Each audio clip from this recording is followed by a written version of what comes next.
Assalamualaikum warahmatullahi wabarakatuh dan selamat pagi. Selamat datang para peserta didik di SMA Negeri 3 Siaknu pada tahun pelajaran 2020-2021. Sebelum Ibu menyampaikan materi, Ibu akan memperkenalkan diri terlebih dahulu. Nama Yuniani, panggilan cukup dengan Bibi. Mengajar bidang studi Pendidikan Pancasila dan Keluarga Negara.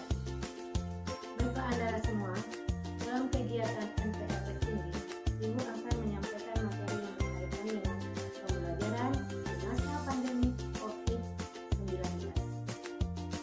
Di mana kita ketahui, pada masa COVID-19 ini adalah suatu virus yang sangat membahayakan bagi kita. Oleh sebab itu, untuk pembelajaran tatap muka di sekolah kita laksanakan secara daring seperti yang kita laksanakan sekarang.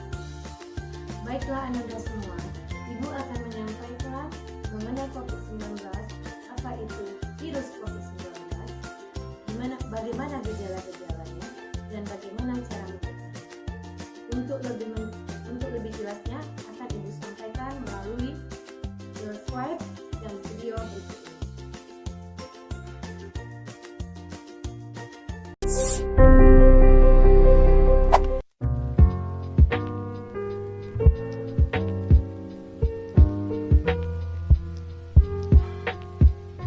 Tahun 2020 ini juga diramaikan dengan adanya penyebaran virus novel corona atau COVID-19. Kementerian Kesehatan Republik Indonesia melalui surat edaran nomor SR 0202-270-2020 telah mengeluarkan pedoman kesiapsiagaan menghadapi infeksi virus novel corona.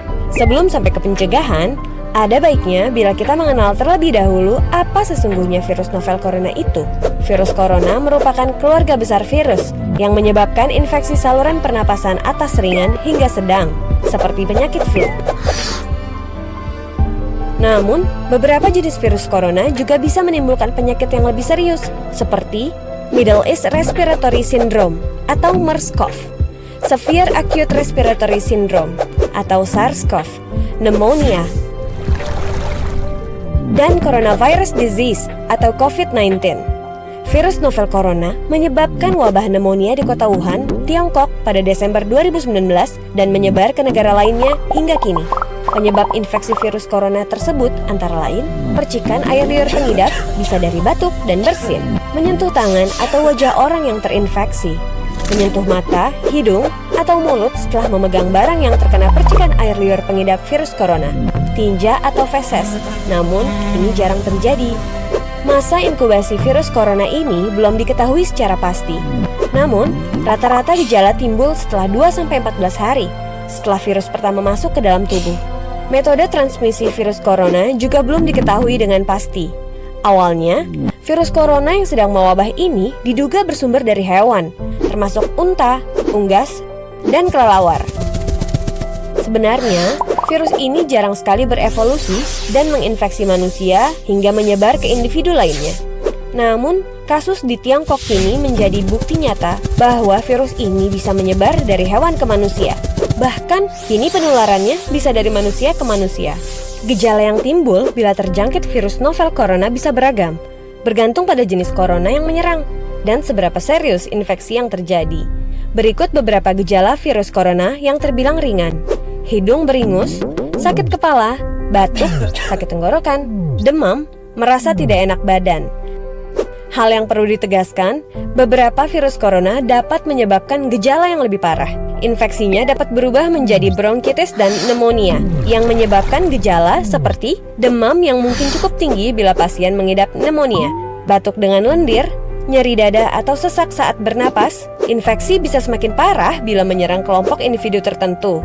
Contohnya, orang dengan penyakit jantung atau paru-paru, orang dengan sistem kekebalan yang lemah, bayi, dan lansia. Surat edaran Kementerian Kesehatan Republik Indonesia nomor SR 0202-270-2020 tanggal 28 Januari 2020 menghimbau pemimpin divisi atau wilayah atau satuan atau unit untuk menyampaikan kepada segenap pegawai melakukan tindakan preventif yang dapat dilakukan untuk mengantisipasi wabah virus corona atau COVID-19. Hingga saat ini, belum ada vaksin yang dapat mencegah virus corona. Maka dari itu, langkah terbaik adalah mencegah penyebaran virus tersebut, yaitu menghindari berpergian ke Cina atau negara lain yang telah ditemukan adanya penularan virus corona. Menggunakan masker saat beraktivitas di luar ruangan, terutama bila kamu beraktivitas di tempat umum. Rutin mencuci tangan dengan air dan sabun atau hand sanitizer yang mengandung alkohol setelah beraktivitas di luar ruangan. Hindari kontak dengan hewan, terutama dengan hewan liar. Bila terjadi kontak dengan hewan, cuci tangan setelahnya. Pastikan kamu memasak daging dan telur sampai benar-benar matang sebelum dikonsumsi. Tutup mulut dan hidung dengan tisu saat kamu batuk atau bersin. Kemudian buang tisu tersebut ke tempat sampah. Jangan menyentuh mata, mulut, dan hidung sebelum mencuci tangan.